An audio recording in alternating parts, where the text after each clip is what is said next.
Sa probinsya po, uso pa din yung may farming pa din, uso pa din yung nag-aalaga tayo ng mga hayop, uso pa rin yung vegetable farming. So kasi nasa province pa rin tayo, marami pa rin lupain, tanggapin natin ang katotohanan na yan. So we need agri-supply or feed supply.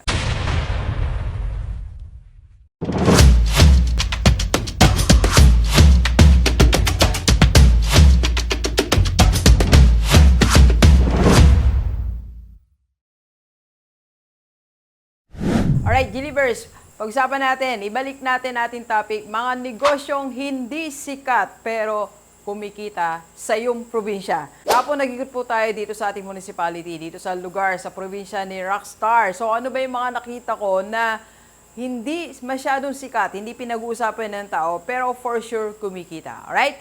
So nag-alphabet tayo, tinan natin. Start tayo sa B, okay? So first is barbershop. So, hindi po yan sikat, diba? Hindi pinag-uusapan sa social media, hindi mo yan makikita sa TikTok. Pero, kumikita. Alam nyo, pag ikot ko kahapon, dito pa lang sa barangay namin, no, sa magkalapit na barangay, nakatatlo na po ako nakita na barbershop. Okay? So, kasi hindi ka naubusan ng kliyente, hindi ka naubusan ng ginugupitan. Una-una, mga estudyante, ilang buwan lang haba ng buhok. Pangalawa, mga empleyado. So, kailangan nilang magpagupit. Hindi ka mawawalan ng kliyente. So, barbershop. Pangalawa is Buko Station. Buko Station. Alright?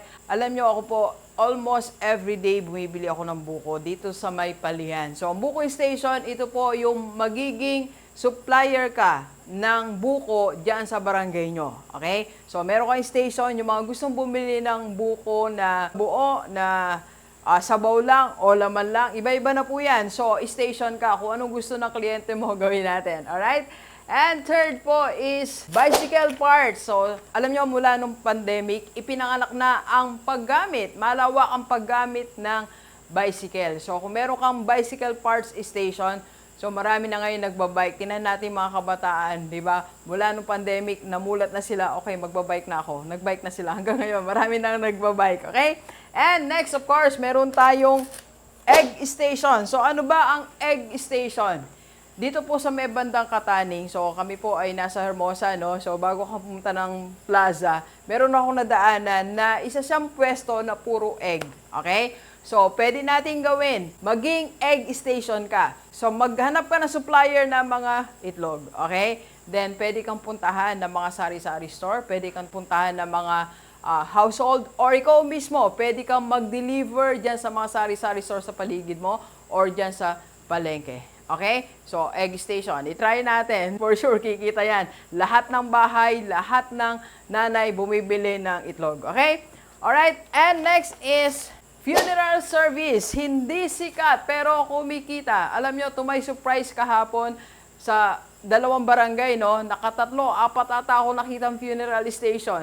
Grabe, di ba? So, hindi natin yan pinag-uusapan. In fact, ayaw natin ganyan ng negosyo, pero kumikita. Okay? Funeral service. And of course, feeds or agri-supply.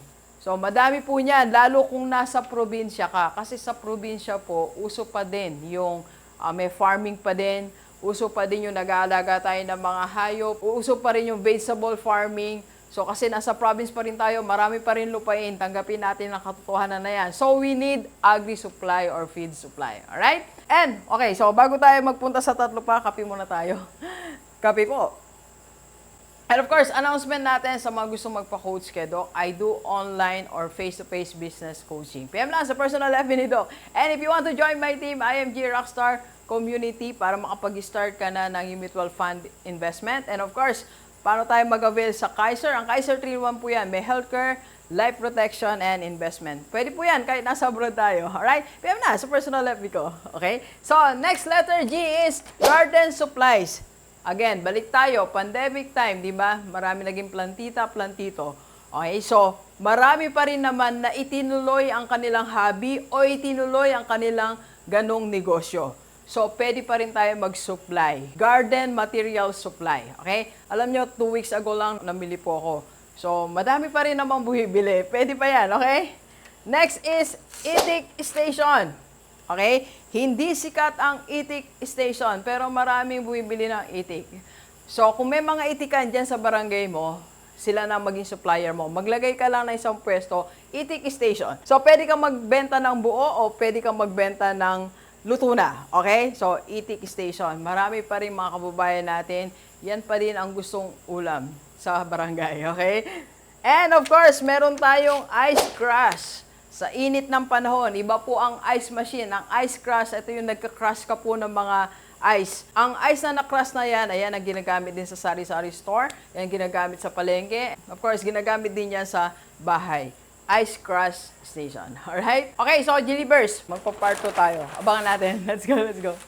Thank you for watching. We are inviting you to attend our free webinar on how to save and invest the right way and how to avail sa Kaiser. PM na sa personal lobby ko po.